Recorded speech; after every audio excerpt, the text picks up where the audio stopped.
మీ మీ 100 సినిమాల పై చిలుకు నంబర్ చూసుకుంటే మీకు ఇప్పటికి కూడా మీకు ఇప్పుడు ఈ మధ్య చేస్తున్న సినిమాలు నచ్చుతున్నాయా, అప్పటి ఆ సినిమాలే నచ్చుతున్నాయా? ఆ సినిమాలు బాగుంటాయి.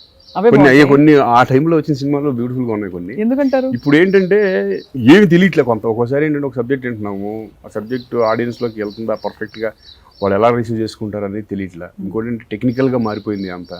ఇంకోటి ఏంటంటే ఒక బడ్జెట్ ఫెయిల్యూర్స్ కూడా బాగా అయిపోవడం. అప్పుడు అనుకున్నది ఎందుకంటే నేనే మా సినిమాలే కొన్ని సినిమాలు చేసాను. ఈవెన్ మహాత్మా తీసుకోండి.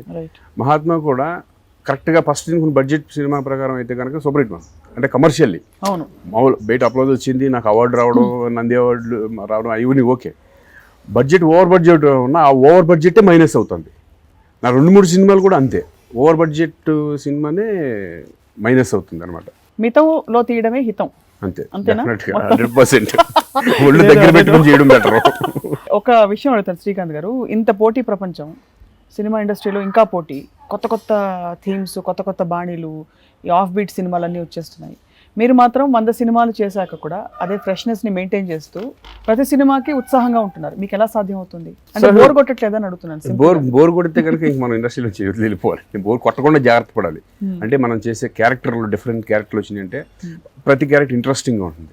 ఇప్పుడు ఒకటే ఎమోషన్లో కొట్టుకుంటే అంటే నాకు ఒక టైంలో వచ్చింది, ఇప్పుడే కాదు, అందుకని బిఫోర్ అన్ని ఫ్యామిలీ సబ్జెక్ట్స్ చేసేటప్పుడు రొటీన్ లాగా ఫీల్ అయ్యాను. నేను పొద్దున వెళ్తున్నాను, షూటింగ్ చేస్తున్నాను, వస్తున్నాను, దాంట్లో కొత్తదనం ఏమి అనిపించలే నాకు. నేను ఎప్పుడైతే ఖడ్గం వచ్చిందో దాని తర్వాత నుంచి కొంచెం నాకు కూడా మంచి క్యారెక్టర్స్ వస్తే కనుక, ఇప్పుడు శ్రీరామరాజు సపోజ్ శ్రీరామ్ క్యారెక్టర్ చేశాను, చాలా హుషారుగా వెళ్ళేవాడు. అంటే ఒక గెటప్, కొత్త గెటప్, దాని మీద కొంచెం ఆ సినిమాలు చూడడం, మళ్ళీ ఫస్ట్ ఎట్లా ఉంటుంది, అలా డిఫరెంట్ క్యారెక్టర్స్ వచ్చినప్పుడు అంటే బోర్ అనేది 100% కొట్టదు. కాబట్టి అందుకే నేను డిఫరెంట్ క్యారెక్టర్స్ ఎన్నుకుంటున్నాను. నేను అది ఇటార్ ఫ్లాప్ ఐ డోంట్ నో. దాదాపు అందరు టాప్ డైరెక్టర్స్ తో వర్క్ చేశారు, దాసరి గారితో మీరు వర్క్ చేయలేదు. Any reason? నో రీజన్, కుదరలేదు. అంతే. మధ్యలో అనుకున్నాం ఒకసారి, ఆయన వెళ్ళినప్పుడు మంచి సబ్జెక్ట్ మనం చేద్దాం శ్రీకాంత్, మీతో గురువారు మీతోనే చేయలేదు, మీరు మంచి నా కోసం ఒక మంచి జరిగింది, కానీ మరి అవి ఆయన సబ్జెక్టు దొరకలేదు, నాకు కుదరలేదు అది.